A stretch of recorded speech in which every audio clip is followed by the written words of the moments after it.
Nos chers et fidèles téléspectateurs de TV Liberté savent certainement tout le bien que je pense du cinéma français et de ses heures de grande gloire, et c'est la raison pour laquelle je vais vous parler des Césars.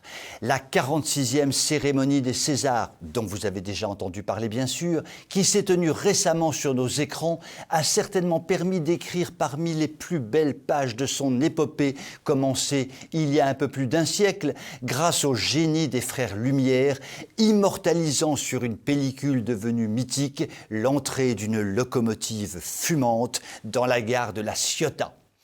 Mais comme dit ce bon vieux Cyrano, je m'exalte, j'oublie, je m'oublie. Et j'aperçois soudain la dure réalité, moche et dégoulinante, que fut cette soirée censée rendre hommage au meilleur du 7e art. En fait de gloire du cinéma, nous avons eu droit à tout ce qu'il y a de pire en matière de militantisme gauchiste et de vulgarité. De quoi vous faire presque regretter la finesse de la propagande officielle du régime soviétique d'antan.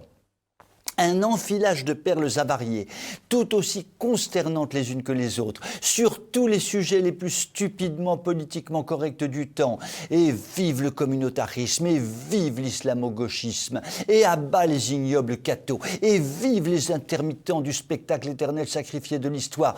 Tout cela sur fond de George Floyd, le tout ponctué de déclarations scatologiques mais alors très en dessous de la ceinture. Enfin, à condition de porter une ceinture, car le clou du spectacle, quand même, ce fut le happening que nous a infligé, en guise de buffet, l'actrice Corinne Maziero,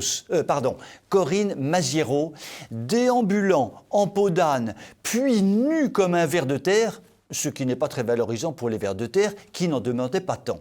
La Miséros avait eu l'idée géniale de parer de tampons hygiéniques usagés ses charmantes oreilles, l'incarnation du bon goût. Je ne sais si la chair est triste, mais celle de Madame Misère nous parut lugubrissime. Il faut que Dame Misère ait perdu tout sens de la dignité depuis bien longtemps pour oser ainsi se mettre en scène, se salir et salir les autres sans le moindre scrupule.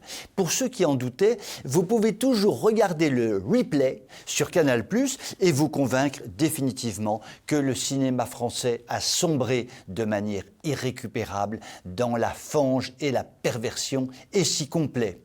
J'émets un souhait qu'il s'y noie une bonne fois pour toutes. Je n'exagère rien, et la preuve, c'est que l'ensemble des titres de journaux, même Libé, c'est dire, a bien été obligé de reconnaître que tout cela était affligeant et ne donnait qu'une envie de laisser encore longtemps, très longtemps, les salles de cinéma fermées, ou éventuellement de devenir ermite dans le désert de Nubie. Un petit regret quand même. Dans le tourbillon de leurs vomis incantatoires, nos acteurs subventionnés ont oublié 2 ou 3 sujets clés et autres scandales de notre temps. Ils n'ont même pas mentionné le Brexit, le cancer de la prostate, l'annexion de la Crimée, les déchets nucléaires, Bolsonaro face aux Indiens d'Amazonie, la place des transgenres dans les compétitions sportives. Indéniablement, ça a manqué. Je n'ai même pas eu non plus une dose suffisante d'anti-trumpisme primaire. Vivement la cérémonie de 2022 pour rattraper tout ça. Vous imaginez si j'ai hâte. Je vous souhaite une très bonne soirée et je vous dis à demain.